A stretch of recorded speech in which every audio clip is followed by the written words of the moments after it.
चलो,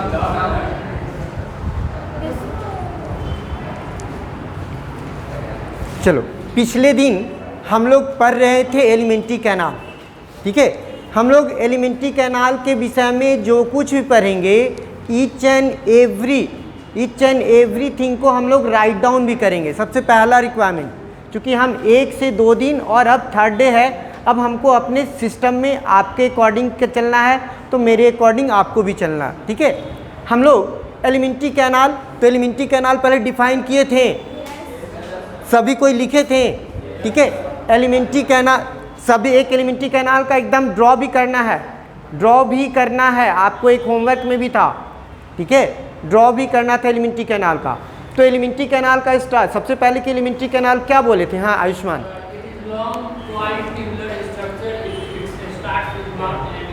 ठीक है, और ऐड क्या करेंगे इसका वेरिएबल डायमीटर। क्यों वेरिएबल डायमीटर? आप जब यहाँ ओपन करते हैं फेरिंग्स में देखेंगे, ओसोफेगस में एवरीवन सभी जगह है एक जैसा नहीं है ना। अगर तुमको कहा जाएगा कि elementary canal is of variable diameter, do you agree? Agree. Y?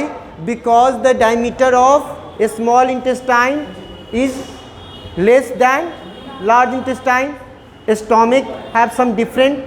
ठीक है, आप अब इसके बाद समझ जाएंगे। नेक्स्ट हम लोग क्या देखे थे एलिमेंट्री कैनाल में? हम लोग का फर्स्ट पार्ट क्या था? First part was buccal cavity. अब है हम लोग बकल कैविटी जब पढ़ रहे हैं, माउथ पढ़ रहे हैं सब कुछ, तो माउथ में हम लोग टीथ पढ़ लिए थे। टीथ ये आपका एक्स्ट्रा है, लेकिन आई थिंक ये बड़ा इम्पॉर्टेंट है। ठीक है, एक्स्ट्रा है, लेकिन अगर एक्स्ट्रा चीज़ भी आसानी से याद हो जा रहा है, समझ रहा है, तो कोई दिक्कत नहीं है। हम लोग टीथ बोले थे, तो ह्यूमन टीथ को डिस्क्राइब क्या क्या चीज़ के रूप में किए थे? Human teeth is called thecodont. Thecodont क्यों बोले थे? लिखे थे उस दिन, ये लिखे थे उस दिन। डाइफियोडोंट लिखे थे। कितने लोग नहीं लिखे थे? ये कॉपी चेक करेंगे। ठीक है, मेक श्योर कि आप लिखे हैं। डाइफियोडोंट लिखे थे। Heterodont, 4 type of teeth. इसके बाद हम लोग एडिशनल देखे थे, बहुत छोटा सा एडिशनल चीज़ बताए थे, जो शुरुआत में कुछ बच्चों को प्रॉब्लम हो रहा था कि व्हाट इज़ डेंटल फार्मूला, लेकिन नाउ हमको लग रहा है कि हम सभी लोग डेंटल फार्मूला को अच्छे से जान गए हैं। क्योंकि हम लोगों में कितने प्रकार का टीथ है? 4। ठीक है, इसके बाद हम लोग क्या, ऊपर में कितना था? 16, नीचे 16, तो ये डेंटल फार्मूला निकाल लिए थे, कोई दिक्कत नहीं था इसमें। अब हम लोग बकल कैविटी में एक चीज़ और पढ़े थे कि बकल कैविटी के जस्ट हम लोग को ग्लैंड अलग से स्टार्ट करना चाहिए, लेकिन वहाँ सैलिवरी ग्लैंड बताए हैं। सैलिवरी ग्लैंड में कम से कम 3 लाइन आपको जानना है, 3 लाइन कि सैलिवरी ग्लैंड क्या है? One of the digestive gland. ठीक है, डाइजेस्टिव ग्लैंड, सैलिवरी ग्लैंड को डाइजेस्टिव ग्लैंड क्यों कहा जाएगा? Why is salivary gland called digestive gland?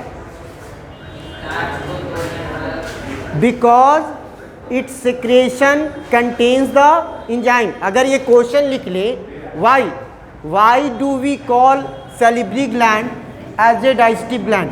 Question लिखो, इसका आंसर भी तुमको लिखना होगा। वाई डू वी कॉल किस चीज को? Salivary gland as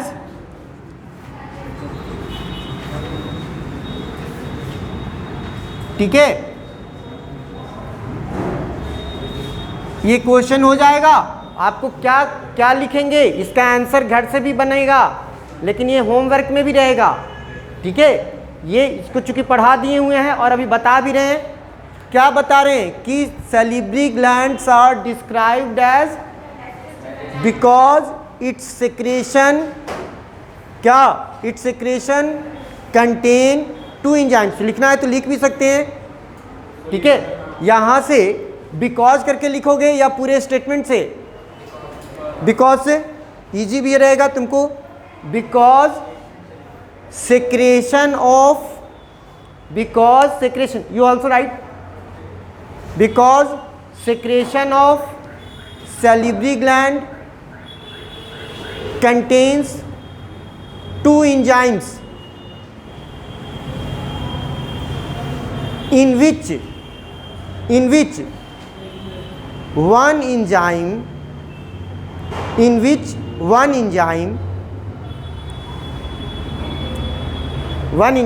that is salivary amylase, आपको पूरा लिखना है salivary amylase AMYLASE। यहाँ पे एक चीज़ आप गौर कर लेंगे, जितने भी इंजाइम्स हैं, जितने भी, कुछ को छोड़ के, क्योंकि इसी को हम लोग टाइलिन भी बोलते हैं, जितने भी इंजाइम्स होंगे उनके लास्ट में ASE वर्ड लगा रहता है। सिंपल सा बात क्या समझेंगे कि ऑलमोस्ट जिसके भी लास्ट में क्या है ASE, वो किस कैटेगरी में आएगा? एंजाइम के कैटेगरी में आएगा। ठीक है, तो इसमें क्या बोले? इन विच, हाँ बोलिए। अभी तो हम बोले कि कुछ को छोड़ के, अभी तो टाइलिन की बात कहे ना, क्रिप्सो, हम तो यही तो बोल ही रहे हैं कि मैक्सिमम इंजाइम। तो अभी तो हम खुद बोल रहे हैं कि कुछ इंजाइम है जिसके लास्ट में नहीं है, अभी तो हम खुद इस बात को बोले ही हैं। ठीक है, बैठिए। तो हम लोग क्या बोल कि मैक्सिमम इंजाइम में ASE लगा हुआ है, तो इससे पहचान में आ गया। तो हम लोग क्या ले, that is salivary amylase which digest or break the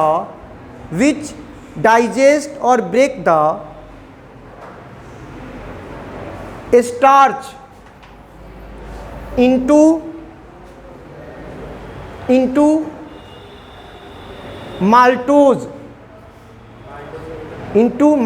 अभी बता देते हैं, माल्टोज अभी नहीं बताते हैं, माल्टोज भी बताते हैं। आप जिसको भी माल्टोज में क्या है? माल्टोज ये है डाइसैकेराइड।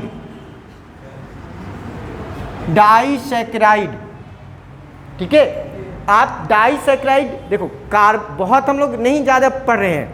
कार्बोहाइड्रेट नाम सुनते हो ना, कार्बोहाइड्रेट का यूनिट क्या है? सैकेराइड। ठीक है, unit of building block of carbohydrate is saccharide. ठीक है, बिल्डिंग ब्लॉक क्या है? सैकेराइड है। अब सैकेराइड में जो हम लोग देखते हैं, ग्लूकोज भी एक सैकेराइड है, फ्रुक्टोज भी एक सैकेराइड ही है। ठीक है, ये सब तुमको, या PGA की बात करें ये सब, या RUBP, ये सब जितना भी एक सैकेराइड है। अब हम लोग क्या कहते हैं, कैसा ये माल्टोज क्या है? Type of disaccharide. अगर कार्बोहाइड्रेट में कोई भी कार्बोहाइड्रेट 2 सैकेराइड मॉलिक्यूल से बना होगा तो उसको हम लोग क्या बोलेंगे? डाइसैकेराइड। माल्टोज को क्या बोलेंगे? 2 सैकेराइड मॉलिक्यूल से बना है। अब कौन? ग्लूकोज क्या है? Glucose is a single saccharide. अब ये ग्लूकोज, अगर यहाँ पे सैकेराइड ग्लूकोज प्लस ग्लूकोज, तो अब क्या हो गया? माल्टोज में कितना हुआ? 2 ग्लूकोज हो गया, तो 2 ग्लूकोज हुआ तो डाइसैकेराइड कहलाया। उसी तरह तुम जो बोलते हो अलग अलग, चीनी को इंग्लिश क्या बोलते केमिकली? सुक्रोज कहते हो ना, तो उसमें क्या है? ग्लूकोज और फ्रुक्टोज है। सुक्रोज क्या है? सुक्रोज में ग्लूकोज और फ्रुक्टोज। अभी हम क्या बोले? ग्लूकोज भी एक सैकेराइड मॉलिक्यूल है, फ्रुक्टोज सैकेराइड मॉलिक्यूल है, और एक सुक्रोज जो बना किस चीज़ से बना? एक ग्लूकोज और एक फ्रुक्टोज से, तो 2 सैकेराइड मॉलिक्यूल है, तो सुक्रोज को हम लोग क्या कहेंगे? डाइसैकेराइड कहेंगे। और डाइसैकेराइड क्या है? एक प्रकार का कार्बोहाइड्रेट है। कार्बोहाइड्रेट को हम लोग कहते हैं मोनोसैकेराइड्स। जब ग्लूकोज अकेले रहेगा तो मोनोसैकेराइड कहलाएगा।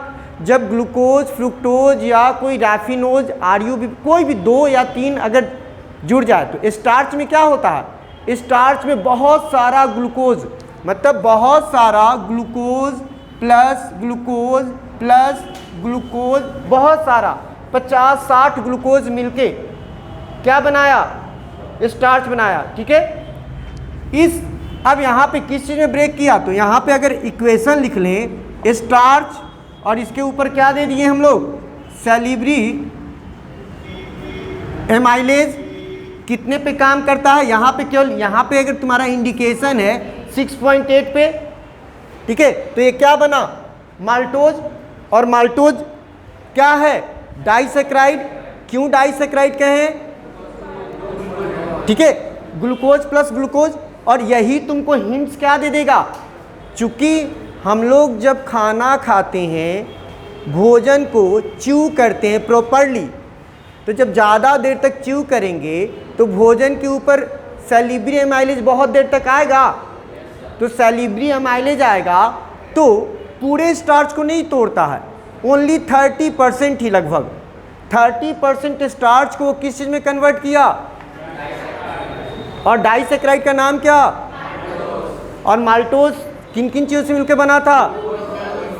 और यही रीज़न है कि जब ज़्यादा देर तक भोजन चबाते हैं तो क्या होता है, मीठा लगता है। ये क्वेश्चन होमवर्क में देंगे तो हो जाएगा, क्योंकि कुछ क्वेश्चन बनाने के लिए भी देंगे, तो ये चीज़ हो गया।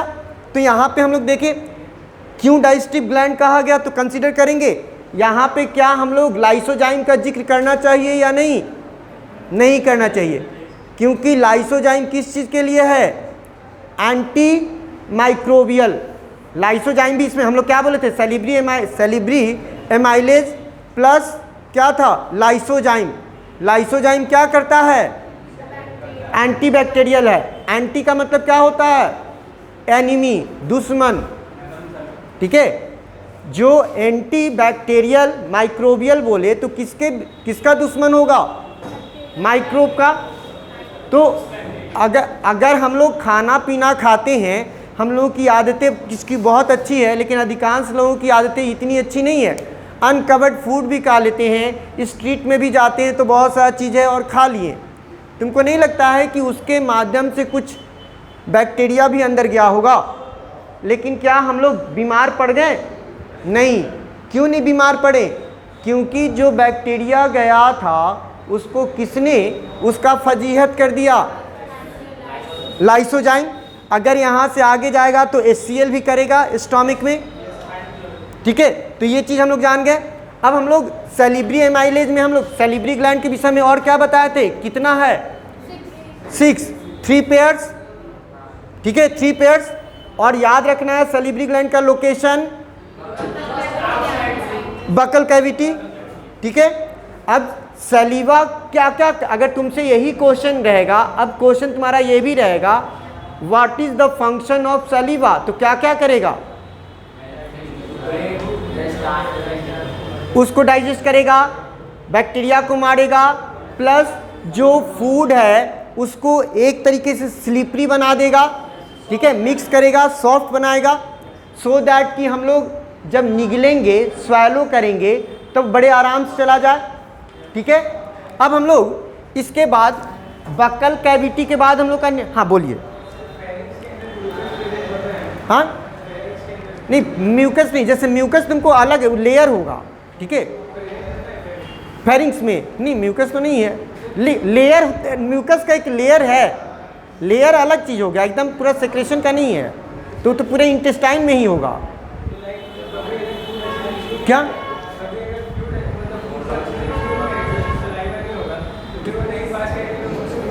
फिर से क्वेश्चन बोलो, आगे आओ। हाँ हाँ, अगर च्यू नहीं करोगे, यही नहीं कह रहे हो,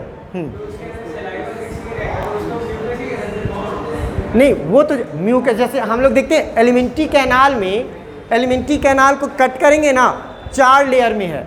सबसे पहले तुम्हारा सिरोसा लेयर एक होता है, मस्कुलरिस लेयर होता है, सब म्यूकोसा होता है, और इनर मोस्ट म्यूकोसल लेयर होता है ना, इनर मोस्ट। अब यही इनर मोस्ट लेयर है, कहीं कहीं खासकर स्मॉल इंटेस्टाइन में वो फिंगर लाइक प्रोजेक्शन बनाता है, जिसको विल्ली कहते हैं, और इरेगुलर इनफोल्डिंग रहता है स्टोमिक में, जिसको रगी कहते हैं।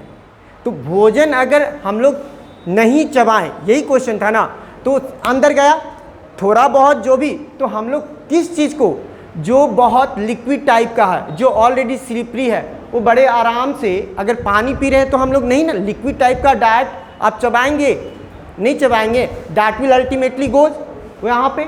अब यहाँ से ओसोफेगस में आया, फेरिंग्स में आने के बाद कहाँ पे जाएगा? ओसोफेगस में आएगा, ओसोफेगस के बाद स्टोमिक में आएगा। तो अगर मान ली कि हम लोग कोई जूस पी रहे थे, जूस में स्टार्च था, तो वहाँ पे तो डाइजेशन लगभग नहीं हुआ।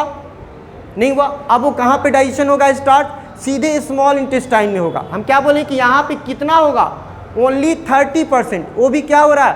पार्शियल डाइजेशन हो रहा है। स्टार्च का जब फाइनल डाइजेशन होगा तो क्या बनेगा?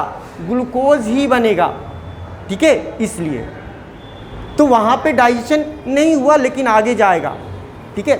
अब इसके बाद सैलिवरी ग्लैंड, माउथ, अगर बकल कैविटी है तो इसके बाद हम लोग का बकल कैविटी ओपन किस चीज़ में करता है?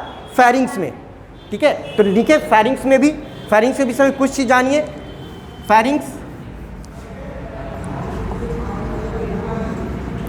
फेरिंग्स क्या होगा? फाइनल शेप, मतलब बैठो, ठीक है। Buccal cavity open behind into किस चीज़ में? फेरिंग्स, मतलब बकल कैविटी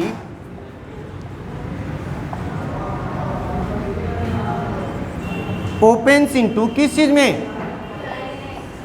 फेरिंग्स। अब देखो फेरिंग्स में 3 ओपनिंग है, इट हैज़ 3 ओपनिंग, ठीक है। हम लोग क्या देखते हैं? 3 ओपनिंग्स। तो फेरिंग्स में सबसे ऐसे कर लिए, ओपनिंग्स लिख दिए, ठीक है। ओपनिंग्स में 1 2 3, ठीक है। तीनों ओपनिंग का नाम लिख लेते हैं। नासो फेरिंग्स, जो हम लोग जब डॉक्टर है किसी को, अगर हम लोग देखते हैं कि जब ट्यूब लगाता है तो नाक से लगाता है या माउथ से? नाक से। तो ये नाक वाला, ये माउथ नहीं, जब ट्यूब को ले जाता है ना, बहुत बार खाना उना खिलाने के लिए, तो नाक के अंदर से ट्यूब ले जाता है, ध्यान दीजिएगा। उसके ऊपर भी ग्लिसरीन वगैरह लगा देगा ताकि बड़ा इजीली चला जाए। नासोफेरिंग्स, फेरिंग्स का वह हिस्सा जहाँ पे नेसल चैम्बर खुल रहा है, इंटरनल लेयर, ठीक है। एक हम लोग यहाँ पे क्या देखेंगे? एक हम लोग देखते हैं ग्लोटिस, नाम सुना होगा निश्चित, और दूसरा गैलेट। अब एक ये ओपनिंग है, ग्लोटिस किस चीज़ में ओपन करेगा? ट्रैकिया। ट्रैकिया कोई नाम सुने हुए हैं क्या? विंड पाइप और ओसोफेगस, फूड पाइप। मतलब हम लोग जो भोजन लिए थे बकल कैविटी में, वो भोजन कहाँ पे आया? फेरिंग्स में। अब फेरिंग्स में 2 ओपनिंग है। सपोज दैट कि this is the pharynx, this is the one opening and this is the another opening. ये ओपनिंग किस में जा रही? इसको मिटाएं यहाँ पे। ये वाला ओसोफेगस फूड पाइप है, और ये वाला क्या है? Wind pipe, trachea. ये क्या है? Wind pipe. विंड पाइप में कौन? ये वाले ओपनिंग का क्या नाम देंगे? यहाँ ग्लोटिस। ये वाला क्या है? ग्लोटिस। ये क्या है? ये वाला विंड पाइप।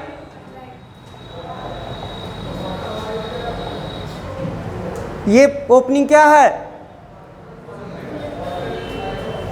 गैलेट। और ये क्या है? ओसोफेगस नहीं लिखे, फूड पाइप लिखे, दोनों एक समझ में आ जाएगा। फूड पाइप क्या होता है? इसके ऊपर अगर हम लोग भोजन जब चबा लेते हैं, भोजन चबाने के बाद अगर कभी मौका मिला या कभी अनजाने में कभी हम लोग खाते पीते रहे हैं और खाने के समय कंकड़ चला गया, तो आप जैसे ही मुंह से बाहर निकालेंगे ना, अगर 1 ही मिनट के बाद जैसे ही निकालते हैं तो लगेगा कि एक सन के जैसे सान दिया जाता है ना, मिक्स होने के बाद एक छोटा मतलब सेमी सॉलिड बॉल टाइप का स्ट्रक्चर हो जाएगा। हाँ, बोलस, ठीक है। सेमी सॉलिड कैसा स्ट्रक्चर हो गया? एक बॉल जैसा स्ट्रक्चर, उसका नाम क्या दिया गया? बोलस दिया गया, ठीक है। तो मतलब partially digested food in the mouth is called bolus, ठीक है। पार्शली डाइजेस्टेड, यहाँ पे इस चीज़ को बना रहे हैं, ठीक है, इसको भी, ठीक है, partially digested, bolus, chyme, chyle 3 आएगा डाइजेस्टेड पार्ट। अब यहाँ पे देख रहे हैं कि कैसे भोजन इसमें नहीं आया, यही चीज़ है ना क्वेश्चन। अब ये हम लोग अब क्या करें कि मेरा जब खाते रहते, इपिग्लोटिस आएगा, अभी रुक जाओ, आते हैं इपिग्लोटिस पे। यहाँ पे हम लोग दोनों ओपनिंग है, फूड इसमें भी आ सकता है, फूड इसमें भी आ सकता है, लेकिन अगर इसमें फूड आ जाए तो क्या होगा, आपको सांस लेने में प्रॉब्लम हो जाएगा, सांस लेने में प्रॉब्लम हो जाएगा। तो इसका मतलब है नेचर में या हमारे सिस्टम में कोई ना कोई चीज़ ऐसा तो रहना चाहिए ना जो भोजन को विंड पाइप में आने से रोके। तो यहाँ पे ग्लोटिस का कवरिंग क्या कहलाएगा, इपीग्लोटिस, ईपी का मतलब एबव, ठीक है। तो हम लोग क्या कहेंगे, ग्लोटिस, ग्लोटिस है और यहाँ पे ट्रैकिया, तो ग्लोटिस इज कवर्ड बाय इपीग्लोटिस। और जब हम लोग भोजन को निगलते हैं तो इपीग्लोटिस ग्लोटिस को क्या कर देता है, कवर कर देता है, सो दैट कि फूड विंड पाइप में न जाके। यही रीज़न है कि जब हम लोग खाते पीते रहते हैं तो अधिकांश लोगों को बोला जाता है कि बात कम कीजिए, हंसिए कम। अगर हंसेंगे तो वैसी स्थिति में इपीग्लोटिस खुल जाएगा और भोजन उसमें जा सकता है। तो यहाँ पे अगर हम लोग देखें कि 3 ओपनिंग, एक ओपनिंग को ग्लोटिस ओपन्स इनटू, इसको लिखे हैं, ऐसे कर लिए हैं, ठीक है, इसको यहाँ तो एकदम बना ही लेना है, और यहाँ पे भी इसको, हाँ, नैसोफैरिंक्स, देखो सबसे ऊपर वाला यहाँ पे ये वाला है, नोज से, नोज का जो एंट्री है, नोज का जहाँ पे ओपनिंग है, इंटरनल लेयर का जो ओपनिंग है, उस ओपनिंग को क्या कहें, 3 रीजन में है, तो नैसोफैरिंक्स ये रीजन कहलाया। 3 रीजन में ये वाला नैसोफैरिंक्स रीजन जहाँ पे नैसल चैम्बर ओपन किया। एक ओपनिंग जो हम लोग क्या देखें कि आपको ग्लोटिस, तो ग्लोटिस के विषय में निश्चित लिखना है, यहाँ पे इसको इस तरीके से एक दूसरे कलर से बना देते हैं, ठीक है, और इसको हम लोग क्या लिख दें, इपीग्लोटिस। तो इपीग्लोटिस का काम क्या हो गया, व्हेन वी आर स्वैलोइंग फूड, और बोलस, ठीक है। मतलब सबसे पहले कि फैरिंक्स क्या है, pharynx is a funnel shaped structure, it has 3 opening, 1 opening, उसके थ्रू क्या है, नैसल चैम्बर ओपन किया और उस रीजन को नैसोफैरिंक्स, 2 अदर ओपनिंग्स आर, ठीक है। उसको फिगर सहित इस तरह से बना सकते हैं बड़े इजीली, फूड पाइप और विंड पाइप लिखेंगे। यहाँ पे ये समझ गए ग्लोटिस। तो बोलस फूड पाइप में नहीं पहुँच के विंड पाइप में आता है, सॉरी, विंड पाइप में नहीं आके फूड पाइप में आता है। क्यों? क्योंकि जब हम लोग स्वैलो करते हैं, इसी वर्ड को जब 11th में जाइएगा तो स्वैलो वर्ड कम लिखता है, डीग्लटीशन लिखता है, डीग्लटीशन। स्वैलो जो हम लोग वर्ड बोल रहे हैं ना 11th में, डीग्लटीशन। तो तुम लोग को थोड़ा सा लगेगा कि वो चीज़ सुने नहीं हो,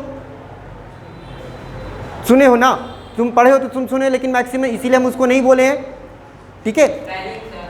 DEGLUTI लिखिए, डीग्लटीशन, TITION, DEGLUTI तो ब्रैकेट में लिख लेंगे स्वैलो, ठीक है। अगर यहीं पे हम लोग लिख लें व्हाट इज बोलस, तो बोलस अगर यहाँ पे ये तीनों को तो समझे। अब अगर यहीं पे, चलो उसको डाइजेशन में करेंगे, उसको डाइजेशन में करेंगे तो बोलस आ जाएगा। अब ओसोफेगस, ओसोफेगस क्या है, ओसोफेगस इज ऑल्सो कॉल्ड, ठीक है, हाँ बोलो। अरे वही तो करें कि बहुत बार अगर नहीं मत, देखो ये डिपेंड करता है कि छोटा छोटा बच्चा को कभी कभी सरक जाता है, विंड पाइप में जाता है, वो क्या होता है कि उसको सांस लेने में तकलीफ होगा और तुरंत में तो मर भी सकता है। हम लोग के मोहल्ले की घटना है, ठीक है।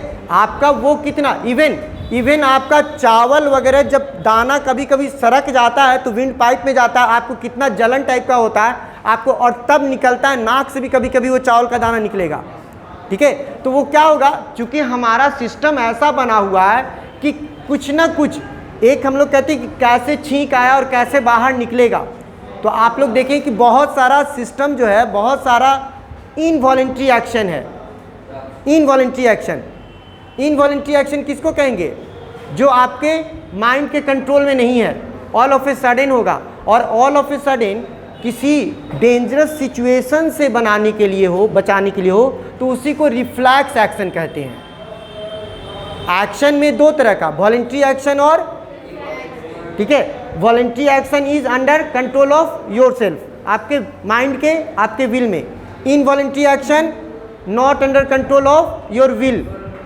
एंड वैसा इनवॉलेंट्री एक्शन जो आपको डेंजरस सिचुएशन से बचाने के लिए है, उसको क्या बोलेंगे, रिफ्लेक्स एक्शन। अगर वो अटका रह जाता तो आपका सांस लेने में दिक्कत होता, मर जाते ना।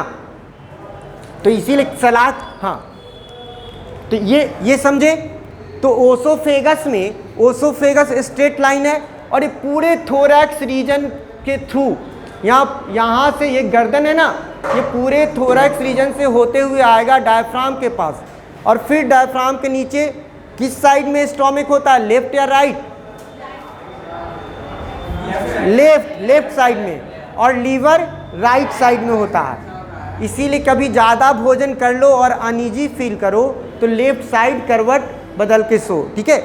अब ये कि तुम्हारा क्या हो जाएगा, ओसोफेगस में किसी भी तरह का डाइजेशन नहीं होता है, नो डाइजेशन। ओसोफेगस क्या लिखेंगे, ओसोफेगस लिखिए, ओसोफेगस डैश देखिए, ऑल्सो कॉल्ड फूड पाइप। तो तुम लोग ऐसे लिख रहे हो, फिर इसको घर पे जाके फेयर करोगी, नहीं तो कॉपी रखिए, चूँकि 1-2 दिन में हमारा सिस्टम बिल्कुल सही में आ जाएगा। क्योंकि किताब हम अब रख के रखेंगे कि किताब किसी इधर उधर नहीं हो जाएगा, ठीक है। तो oesophagus is also called food pipe. It is straight और किसके बीच में है, pharynx straight and in between pharynx and यहाँ पे क्या, लेफ्ट साइड में स्टोमक, ठीक है। ये लिख देंगे, फिर से बोले, oesophagus also called food pipe. It is straight and in between pharynx and stomach. यहाँ पे एक चीज जरूर लिख लेंगे, यहाँ पे no digestion takes place in oesophagus, एकदम याद करके, नो डाइजेशन टेक्स प्लेस किसी भी तरह, no digestion takes place in oesophagus. अगर यहाँ पे ये लिखें कि किसी भी तरह का डाइजेशन नहीं होता है, क्यों नहीं होता है, ये क्वेश्चन होगा। Why do any type of digestion not occur, नहीं है। दूसरी बात कि डाइजेस्टिव ग्लैंड भी नहीं है, और दूसरी बात किसी दूसरे से ये डाइजेस्टिव जूस या इंजाइम भी नहीं मांगता है। मतलब कि neither it has any digestive gland nor receiving any digestive enzyme. No digestion takes place in oesophagus because it has neither, लिख सकते हैं, it has neither digestive gland nor receive digestive juice या इंजाइम फ्रॉम एनीवेयर एल्स। क्योंकि duodenum में आप देखिएगा pancreas से भी आता है, ठीक है। Neither, it has neither any digestive gland nor receive any digestive enzyme, ठीक है। अब जब तुम पढ़े हो थे ओसोफेगस, एक मूवमेंट हो रहा था, कौन सा मूवमेंट, पेरिस्टाल्टिक मूवमेंट, ठीक है। तो ये पेरिस्टाल्टिक मूवमेंट जो है ये इनवॉलेंट्री है या वॉलेंट्री है? इनवॉलेंट्री है। आप ध्यान दीजिए क्यों कह रहे हैं, अभी क्या बोले, इनवॉलेंट्री एक्शन किसको बोले हैं? अब तुम भोजन कर रहे थे, खा रहे थे आज ही, यहाँ पे जैसे ही स्वैलो किए और तुमको लगा कि अरे बड़ा आज टेस्टी भोजन था, और ओसोफेगस में 5 मिनट के लिए रोक लोगे? नहीं ना, वो ऑटोमेटिक वहाँ पे एक आते जाएगा, वहाँ पे नीचे की ओर पुश हो जाएगा। कौन? बोलस। तो पेरिस्टाल्टिक मूवमेंट पूरे एलिमेंट्री कैनाल में होता है, ये भी ध्यान दीजिएगा। भले ही हम लोग लिखते हैं ओसोफेगस में peristaltic movement is found through out the alimentary canal, लेकिन बहुत अच्छे से कहाँ दिख रहा है? ओसोफेगस में। तो यहाँ पे लिख लेंगे ओसोफेगस में ही, पैराग्राफ चेंज करके लिखेंगे, ठीक है। The smooth muscles of oesophagus, the smooth muscles of oesophagus,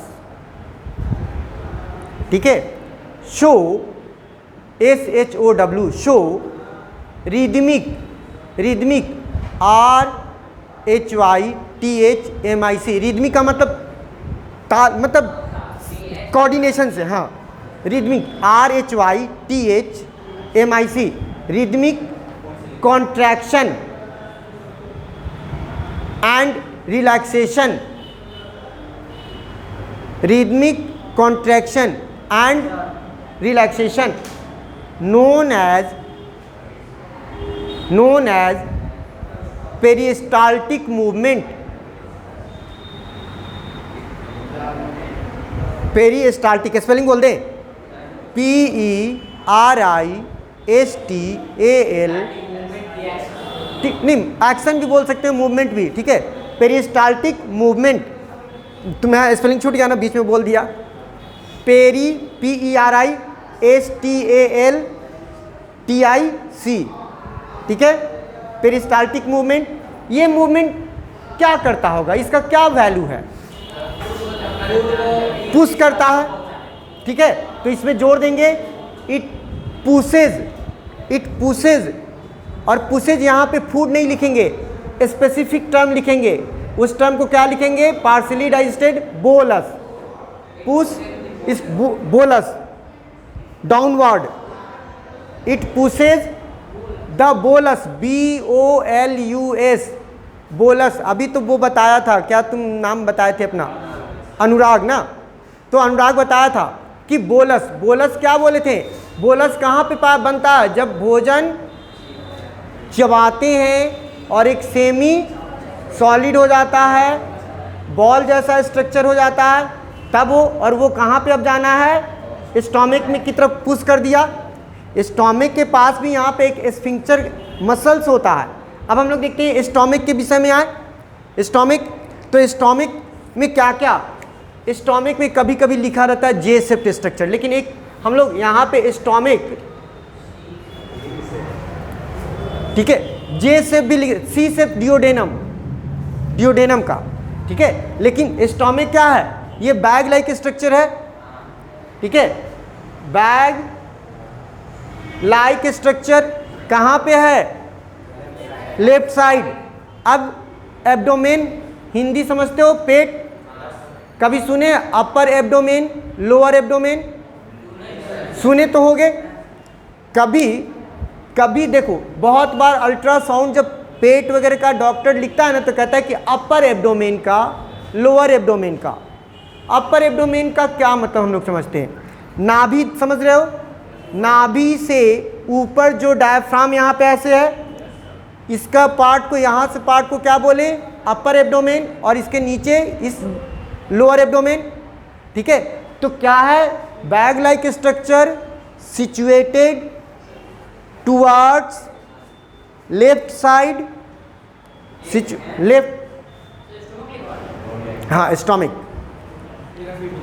ठीक है।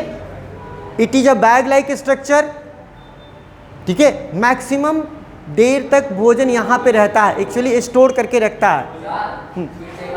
It is bag like structure situated on left side in the upper abdominal cavity. upper abdominal abdo हो जाएगा ABDO MI abdominal MINAL abdominal cavity. अब देखो ये यहाँ पे इस स्ट्रक्चर को कम से कम बहुत नहीं लिखोगे तो फिर भी तुमको इतना तो होना चाहिए कोई दूसरा आदमी यहाँ पे ये सपोज दैट कि ये हम लोग क्या बना दिए स्टोमिक. अब एक स्टोमिक में 4 पार्ट दिखेगा. तुम कितने पार्ट बता रहे हो? तुम बताओ. तुम फंडस बताओगे, पाइलोरिक बताओगे और या तो बॉडी बताओगे, कार्डियक नहीं बताओगे इसीलिए तो बोले कि कम से कम फिगर से इतना दिमाग में तो रहना चाहिए ना. ठीक है, तुम पढ़े हो तो बता रहे. अब ये वाला पोर्शन जो है ये कर्व दिख रहा है, डोम शेप, गुंबद जैसा. ये वाले रीजन को क्या बोलेंगे? फंडस. ठीक है, और सबसे लोअर जो नैरोअर पार्ट है इसको क्या बोलेंगे? पाइलोरिक. और मेजर पोर्शन जो बॉडी होगा. ठीक है, तो ऐसे तो पूरा ये सब समझो कि तुम्हारा बॉडी में ही आएगा. अब रहा चौथा बात हम बता रहे हैं जो तुम अभी नहीं बताए हमको. तो चौथा हम लोग क्या लिखेंगे? कार्डियक. अब कार्डियक मसल है तो हम कार्डिक फंडक या कार्डिक पार्ट लिख रहे हैं. तो क्यों लिख रहे हैं? ये तो तुमको हार्ट में जो मसल होता है कार्डियक मसल उसको तुम कह रहे हो. और हम लोग कहते हैं कि इसको कार्डियक जो कह रहे हैं, जो कार्डिक किस तरह से? तो स्टोमिक का यह वाला पार्ट किसके पास रहता है? हार्ट के पास रहता है. इसीलिए इसको क्या कहते हैं? Cardiac part. हम तो जान ही रहे कि 3 पार्ट तुम जान रहे हो. चौथा पार्ट अगर कार्डियक कोई तुमसे कह रहा है तो स्टोमिक का वह पार्ट जो किसके नज़दीक में है? हार्ट के पास. अब कार्डियक से समझ में आ जाएगा. ठीक है, मतलब 1 2 3 तुमको कहीं भी मिल जा रहा है. 4th हम लोग कार्डियक लिखें. यह पार्ट बिल्कुल किसके? जो बिल्कुल हार्ट के नज़दीक में है. और हार्ट का लोकेशन कहाँ पे है? 2 लंग्स के बीच में है. 2 लंग्स के बीच में है. ये भी बात है. केवल ऐसे कह देते कि लेफ्ट साइड कह देंगे तो नहीं, 2 लंग्स के बीच में है. ठीक है, अब ये वाला, ठीक है, ये हम लोग देख लिए. अब स्टोमिक रीजन में कौन सा ग्लैंड होता है? स्टोमिक रीजन में स्टोमिक, देखो एक चीज और बताए थे अभी, जब एलिमेंट्री कैनाल का 4 लेयर में डिवाइड है. एलिमेंट्री कैनाल एक ट्यूब लाइक स्ट्रक्चर था. ठीक है, अगर ये मान लेते हैं 1 लेयर, 2 लेयर, 3 लेयर और 4 लेयर, अगर इसको ट्यूब की तरह बना दें तो ट्यूब की तरह बना दें और इसको ऐसे स्लाइस करते जाएं तो ये सबसे ऊपर लेयर दिखेगा. उसके बाद ये, फिर ये 4 लेयर. सबसे ऊपर वाले को ही क्या बोलते हैं? सिरोसा. समोसा याद रखते हो? सिरोसा कल क्लास में याद करना, कुछ ज़्यादा याद नहीं बताएंगे. सिरोसा फूड पाइप पूरे एलिमेंट्री कैनाल में आएगा. ये पूरे एलिमेंट्री कैनाल में दिखाई देगा. मतलब एलिमेंट्री कैनाल जो है, हम क्या बोले थे, ये सब सेल से बना हुआ लेयर था ना. बीच में एक कैविटी ल्यूमेन है जिसमें भोजन मेरा गया था. ठीक है, और ये भोजन गया था तो ये कटिंग किए ट्रांसवर्स सेक्शन, ये जानने के लिए कि कितना लेयर है. ये दीवार है, दीवार में 4 लेयर है. तो 4 लेयर में क्या है? सबसे ऊपर एक लेयर, उसके बाद मस्कुलरिस, सब म्यूकोसा और म्यूकोसा. फिर से बोल रहे हैं, सिरोसा, SEROSA. देखो बहुत जब देखो बहुत उबने लगे बता देना ये सब चीज़ पे, तभी हम बढ़ेंगे, नहीं तो नहीं बढ़ेंगे, ज़रूरत नहीं होगा तो. ठीक है, सिरोसा, मस्कुलरिस मस्कुल CUL, ठीक है, LARIS मस्कुलरिस।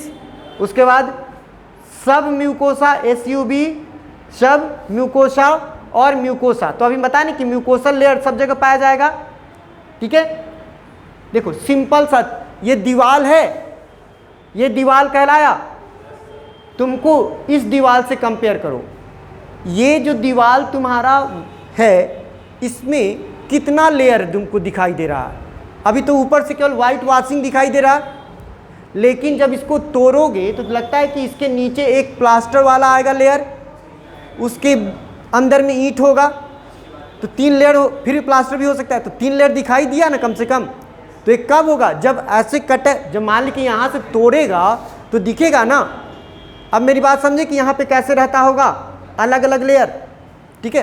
अब एक यहाँ पे हम लोग क्या करें, स्टोमिक रीजन में जो डाइजेस्टिव ग्लैंड है उस ग्लैंड का नाम, what is the name of gland present in the stomach.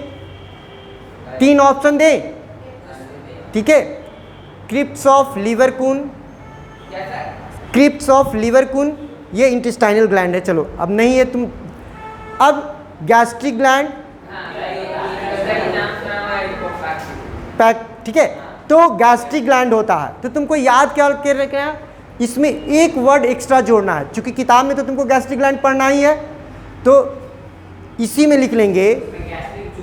हाँ, गैस्ट्रिक जूस, तो गैस्ट्रिक जूस क्यों बोले, अलग अलग पार्ट से अलग अलग चीज़ निकल के आ रहा है, तब एक साथ गैस्ट्रिक जूस। और फिर हाँ, इसमें अलग अलग प्रकार के सेल्स हैं। तो यहाँ पे 4 पार्ट हम लोग लिख लिए। फंडस, ये तो समझ में आ जाए कि stomach can be divided into 4 regions. 1 region is, this is the upper dome shape, pyloric, lower narrower zones, and major part of the portion is the body, and the part of stomach situated near heart is called cardiac. Is it okay? अब हम लोग को चूंकि digestion की बात हम लोग समझ रहे हैं, तो पैराग्राफ चेंज करके लिखेंगे, चाहे नीचे लिख लेंगे। The mucosal layer, mucosal, MUCO, write down, mucosal ले, हाँ, स्टोमिक में mucosal layer of stomach, MUCOSAL। किताब पढ़ के आइएगा अगले दिन से, ये सब चीज़ है, गैस्ट्रिक ग्लैंड है। हम केवल म्यूकोसल लेयर एक्स्ट्रा बताए हैं और कुछ नहीं बता रहे हैं। Mucosal layer of stomach contains large number of gastric glands,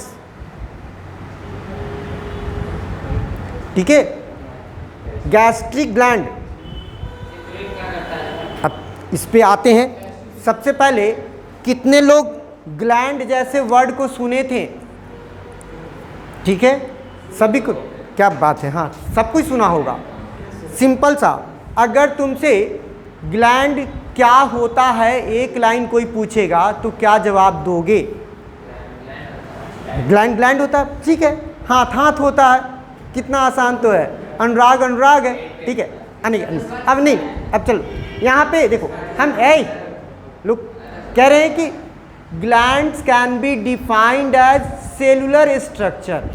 gland, इसको ब्रैकेट में करके लिखेंगे चूंकि एक्स्ट्रा है, ये एक्स्ट्रा है, चूंकि प्रत्येक टॉपिक में जो एक्स्ट्रा है उसको एक्स्ट्रा भी करके चले आ रहे हैं। Glands are cellular structure that often secrete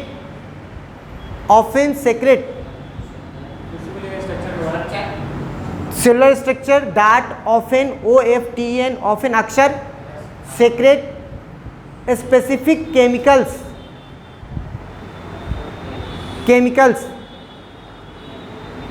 known as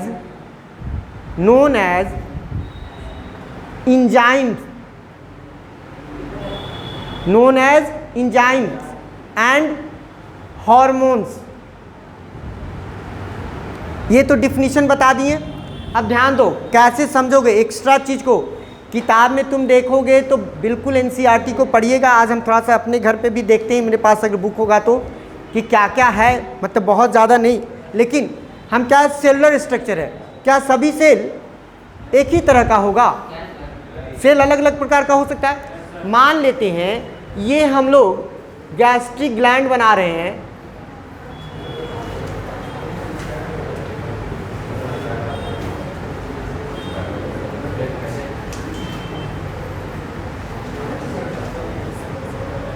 अब देखो यहाँ पे ये सब सेल अलग दिख रहा है, ये सेल अलग दिख रहा है, ये अलग दिख रहा है, तो गैस्ट्रिक ग्लैंड में एक प्रकार का सेल है या एक से अधिक प्रकार का? अलग अलग प्रकार का, और इसमें अलग अलग सेल अलग अलग चीज़ सेक्रेट करता है। कुछ सेल HCl को सेक्रेट करता है, कुछ सेल म्यूकस को सेक्रेट करता है, और कुछ सेल मतलब हम लोग पेप्सिनोजेन, नॉट पेप्सिन, पेप्सिनोजेन लिखेंगे, और बच्चा रहेगा तो प्रोरेनिन, इन्फेंट में प्रोरेनिन भी होगा। पेप्सिनो, अभी इसको नहीं बनाइएगा, हम इसको जब बोलेंगे तब करेंगे, ठीक है। पेप्सिनोजेन और प्रोरेनिन,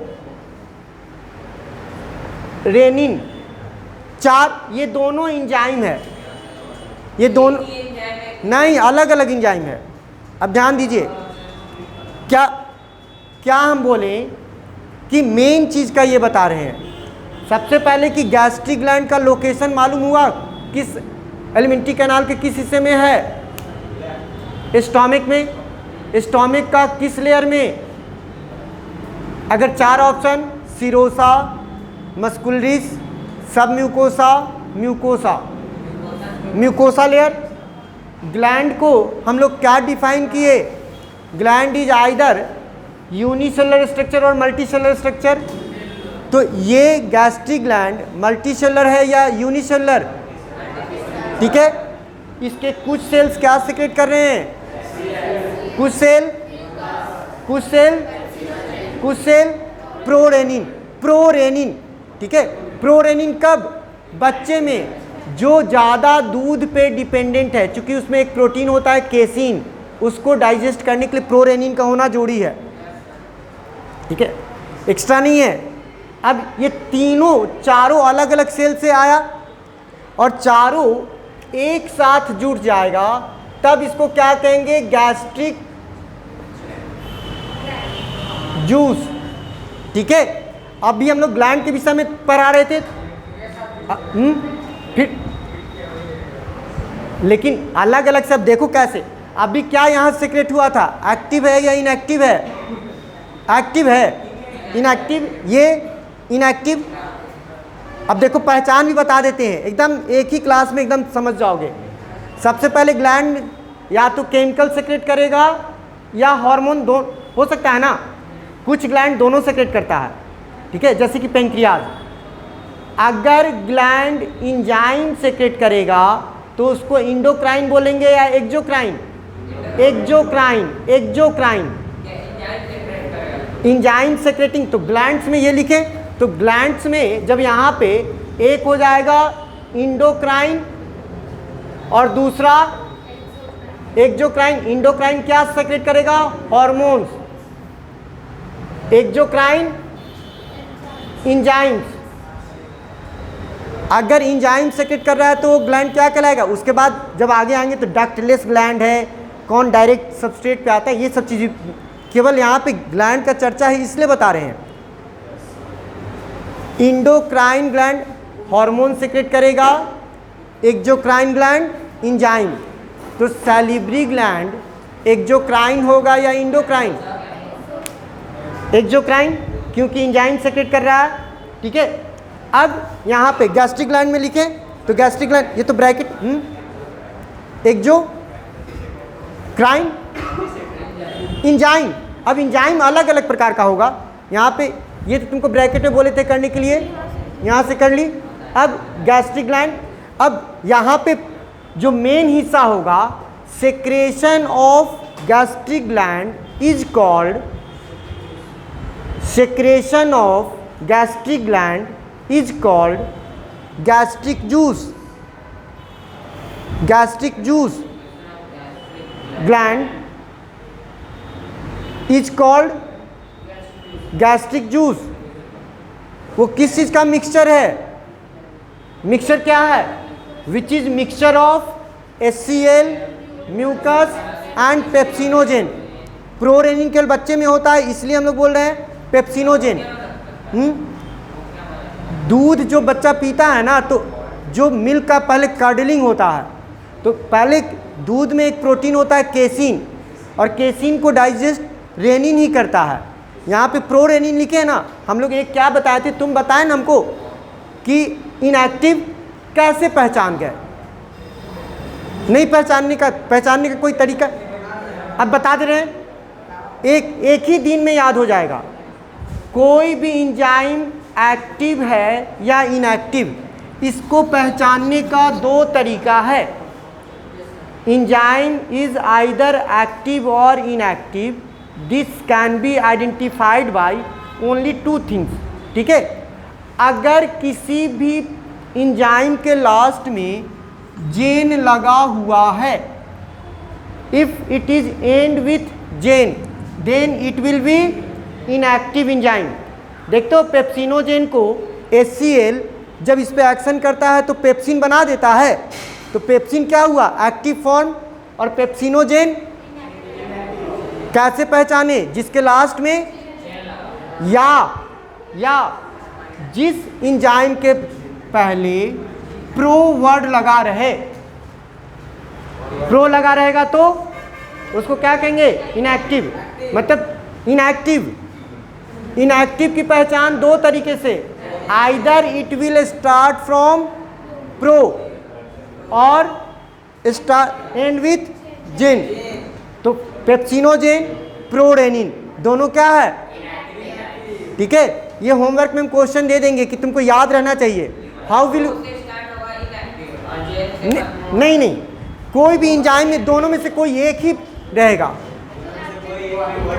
हाँ बिल्कुल, अगर किसी एंजाइम की शुरुआत में ही प्रो वर्ड लगा है तो इसका मतलब वो क्या है? इनएक्टिव। या प्रो नहीं लगा हुआ है लेकिन लास्ट में जेन लगा हुआ है, तो क्या हो जाएगा? इनएक्टिव। और इनएक्टिव को एक्टिव कौन बनाएगा? HCl। इतने तक में अब तुम्हारा वर्ड बाई वर्ड लिखते भी जाओगे और NCERT मेरे पास रहना चाहिए। ठीक है,